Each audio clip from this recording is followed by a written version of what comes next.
Rais wa Jamhuri ya Muungano wa Tanzania Mheshimiwa Dr. Samia Suluhu Hassan amefanya uteuzi na uhamisho wa wakuu wa mikoa na makatibu tawala wa mikoa kwa mujibu wa taarifa iliyotolewa na Katibu Mkuu Kiongozi Balozi Dr. Moses Kusiluka. Uteuzi na uhamisho huo ni kama ifuatavyo. Uteuzi na uhamisho wa wakuu wa mikoa. Uteuzi: CP Salum Rashid Hamdun aliyekuwa katibu tawala wa mkoa wa Shinyanga ameteuliwa kuwa mkuu wa mkoa wa Mwanza. Bwana Alexander Pastor Mnyeti ameteuliwa kuwa mkuu wa mkoa wa Geita. Bwana Stanislaus Harun Nyongo ameteuliwa kuwa mkuu wa mkoa wa Pwani na Bwana Jumanne Abdalla Sagini ameteuliwa kuwa mkuu wa mkoa wa Mbeya.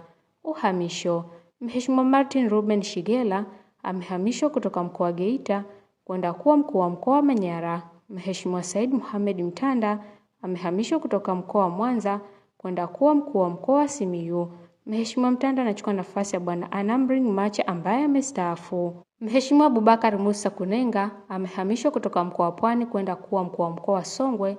Mheshimiwa Kunenga anachukua nafasi ya Bwana Jabir Omar Makame ambaye atapangiwa majukumu mengine. Mheshimiwa Beno Morris Malisa amehamishwa kutoka mkoa wa Mbeya kwenda kuwa mkuu wa mkoa wa Tabora.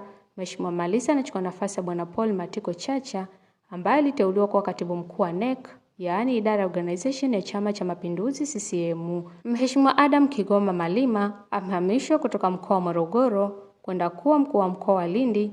Mheshimiwa Malima anachukua nafasi ya Bi Zainab Telak ambaye amestaafu, na Mheshimiwa Queen Cuthbert Sendiga amehamishwa kutoka mkoa wa Manyara kwenda kuwa mkuu wa mkoa wa Morogoro. Uteuzi na uhamisho wa makatibu tawala wa mikoa. Uteuzi: Bwana Richard Marcelino Kayombo ameteuliwa kuwa katibu tawala mkoa wa Pwani. Uhamisho: Bwana Balanda Mayuganya Elikana amehamishwa kutoka mkoa wa Mwanza kwenda kuwa katibu tawala wa mkoa wa Mbeya. Dr. Fatuma Ramadhani Mganga amehamishwa kutoka mkoa wa Singida kwenda kuwa katibu tawala wa mkoa wa Mwanza.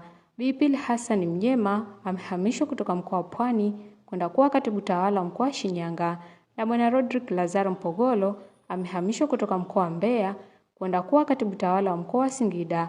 Aidha, uapisho kwa mikoa na makatibu tawala wa mikoa wateule utafanyika kwa tarehe itakayopangwa baadaye.